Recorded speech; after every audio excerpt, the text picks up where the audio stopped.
இன்னைக்கு என் பர்த்டே, என் பிறந்த நாள். அதுக்காக நான் ஏற்கனவே கோவிலில் போய் பெரிய பூஜா அபிஷேகம் அன்னதானம் பண்ணியாச்சு. நான் ரொம்ப ஹாப்பியாக ஃபீல் பண்ணிட்டேன். ஆனால் நான் அந்த டைமில் இங்கே வர முடியல எனக்கு. அதுக்காக இன்னைக்கு என் பர்த்டே இருக்கு. அண்ட் நம்ம கேப்டன் ஸ்ரீ விஜயகாந்த் சார் அவர்களோட ஆசீர்வாதம் வேணும், அவங்க பிளெஸிங் வேணும். அதுக்காக தான் நான் இங்கே வந்துட்டு இருக்கோம். ஏன்னா எனக்கு தமிழ்நாட்டில் நமிதாக்கு உயிரை கொடுத்தாச்சு. உயிரை கொடுத்ததுக்கு அது நம்ம கேப்டன் விஜயகாந்த் சார் தான்.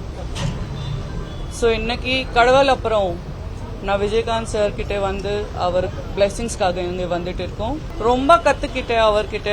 நான் எப்போவுமே நிறையா இன்டர்வியூஸில் சொல்லிட்டு இருக்கோம், சாரோட நேச்சர் எப்படி, ஷூட்டிங் டைமில் சேர் மேலே உட்கார மாட்டேன், பின்னாடி சாஞ்சி உட்கார மாட்டேன். அவர் எப்போவுமே ஸ்டூல் மேலே தான் உட்காரு.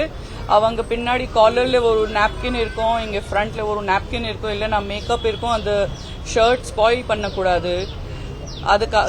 அதுக்காக அப்படி தான் உட்காரியாச்சு சார். எப்போவுமே நான் அப்படி தான் ஷூட்டிங்கில் பார்த்தேன். அப்போ நான் ஒரு வாட்டி கேட்டேன், சார் ஏன் இப்படி நீங்கள் பண்ணியிருக்கீங்க, ஏன் நீங்கள் சேர் யூஸ் பண்ண மாட்டீங்க? அப்போது அவர் எனக்கு என்ன சொன்னாங்க அந்த டைமில், இல்லை ஷூட்டிங் டைமில் ரொம்ப தூரானா இருக்கணும், உடம்புல எனர்ஜி இருக்கணும், லேசி இருக்கக்கூடாது. அதுக்காக நீங்கள் கூட ட்ரை பண்ணீங்க.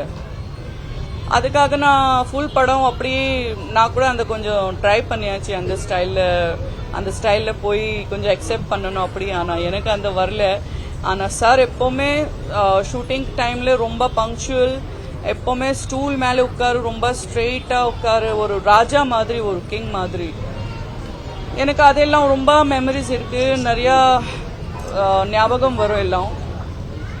அதான். தேங்க்யூ.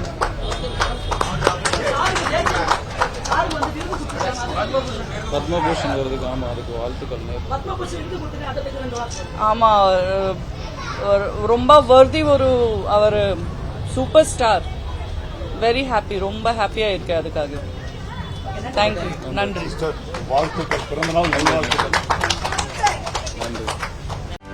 செய்திகளை உடனுக்குடனும் துல்லியமாகவும் தெரிந்து கொள்ள சப்ஸ்கிரைப் பண்ணுங்க.